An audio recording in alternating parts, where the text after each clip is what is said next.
Life Trajectory, Intelligence, Character, and Purpose Part 1, number 1635, the 9th of May 2026, Gerald C. EclaireMD Foundation, Category Self-Reflection, Education, and Life Accomplishments.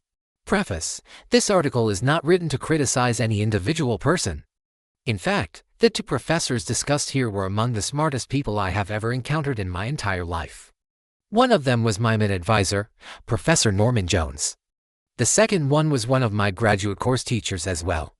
Even after more than 53 years, I still remember clearly how astonishing their minds were.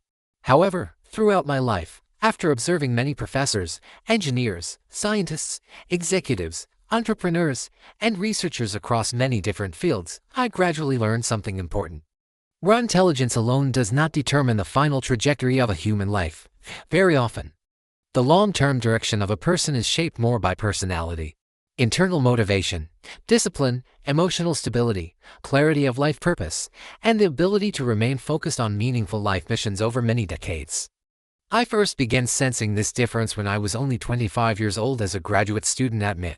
To professors with completely different life structures and goals, during my mid-years, I encountered two professors with extremely different personalities, goals, and life trajectories. One of them was Professor Norman Jones, who later became one of the world's most respected scholars in dynamic plasticity and impact engineering. Professor Jones did not come from what people normally consider the most glamorous academic background. He earned his PhD from the University of Manchester in the UK, which is certainly a strong university, but not as globally recognized as Oxford or Cambridge. However, what impressed me was not his degree, it was his entire way of living. His life was almost completely dedicated to study, research, and education. Step by step, he built his academic career through real work and long-term dedication, Georgia Institute of Technology, then Brown University, and eventually MIT. Assistant professor. Associate professor, full professor, tenured professor. There was no drama in his life trajectory. There was no chasing after publicity, external attention, power, or money. His life direction was remarkably simple and stable. Outside the classroom, we had a few deep conversations together. I still remember one particular discussion very clearly. He told me directly that he never pursued power or money. What truly interested him was knowledge itself. Research and teaching were not stepping stones toward fame. They were his genuine life purpose. At age 25, I was still very young, but even then I could already sense the internal coherence in his personality. His mind was clear, calm, focused, and stable. His intellectual energy moved continuously in one direction for decades. I have known Hai for over 53 years already. Years later, something else about him impressed me even more. After reaching one of the highest academic positions in the world at MIT, he eventually decided to leave the United States and return to Liverpool, his hometown in the UK. The reason was not career advancement, prestige, or money. His wife, who was also British, wanted to return home, and he chose family over institutional status.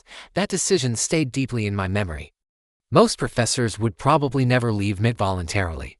My teacher of 3 AI courses, Professor Patrick Henry Winston, received his PhD from ECS at MIT, later became a professor and eventually the first director of MIT's AI laboratory, where he remained until his passing in 2019 at Mass General Hospital in Boston. Yet Professor Norman Jones made a very different life decision. He gave up one of the world's most prestigious academic positions simply because he loved his wife and wanted to return home to the UK to build a meaningful life together. Looking back after more than 50 years, I now understand that human values, emotional stability, and clarity of life purpose can sometimes become more important than prestige, fame, or institutional status. After returning to Liverpool, he rebuilt a major laboratory there and continued training graduate students for many more years.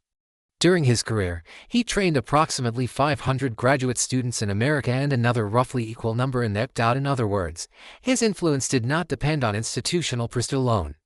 Wherever he went, he continued building knowledge, training students, and contributing to his beloved academic field. To me, that is what long-term purpose looks like. Another professor with extraordinary intelligence. At the same time, I also encountered another professor in a different engineering field who possessed one of the highest IQs I have ever witnessed. Personally, even today, I still remember how shocking his mental speed was during classroom breaks. Students often approached him with technical questions. What amazed me repeatedly was that before the student could even finish asking the question, he already gave the exact answer the students were looking for, not an approximate answer. Not a partial answer, exactly the answer students were searching for, his pattern recognition. Ability was extraordinary. Academically, his credentials were nearly perfect, elite education BS, MS, and PhD from top universities. Elite technical background, one of the most sophisticated engineering fields, and elite institutional reputation meant, from a purely intellectual viewpoint, he was brilliant. But even at age 24, I sensed something very different about his internal structure, although I was still very young at that time, and my only working experiences had been as a busboy, dishwasher, waiter, and janitor. I had already developed my own unique pattern recognition instincts and observational skills. His attention appeared fragmented. He seemed to want many things simultaneously: academic prestige, industry consulting, public recognition, institutional fame, technical influence, financial success, and external status. At that young age, I could not yet describe these observations mathematically or psychologically, but intuitively I already felt that these two professors were built differently internally. Professor Jones appeared to pursue knowledge itself. The other professor appeared to pursue everything surrounding knowledge, including fame, power, and money.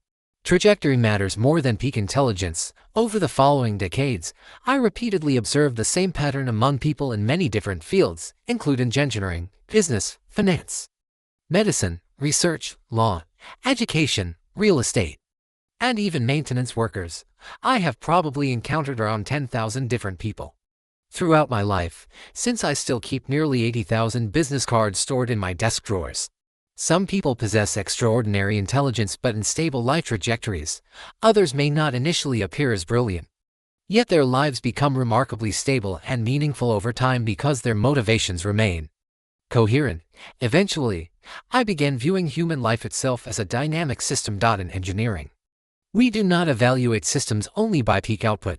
We also examine stability, fatigue accumulation, energy dissipation, long-term structural integrity, and trajectory behavior over time. Human beings are similar. A person may display extraordinary short-term brilliance but still gradually decline if their internal structure lacks stability or clear purpose. Meanwhile, another person may continue growing steadily for 40 or 50 years because their energy remains focused in one direction.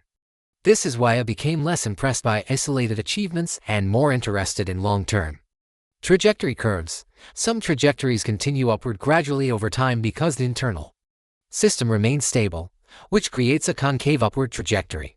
Other trajectories eventually bend downward because too many competing motivations create internal fragmentation, which produces a concave downward trajectory.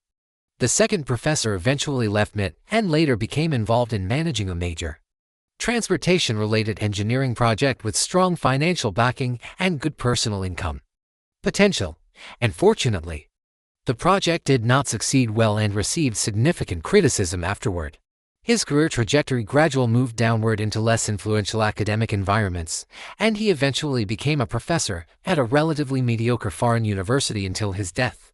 Over the years, I continued to follow and observe his life journey from a distance through a search engine. Unfortunately, his overall life trajectory became a typical concave downward curve. Looking back now, my intuition about him at age 25 turned out to be largely accurate. I do not mention this story to criticize him personally. In fact, I still deeply respect his extraordinary intelligence. However, he was too ambitious and wanted too many different things in his life at the same time. As a result, his direction gradually became diluted and unfocused. Eventually, despite his remarkable intelligence and early advantages, he ended up living a relatively ordinary and mediocre professional life. But his life taught me an important lesson: high IQ alone does not guarantee long-term stability, success, or fulfillment. A life with clear purpose, strong willpower, emotional stability, and long-term persistence may ultimately be far more important.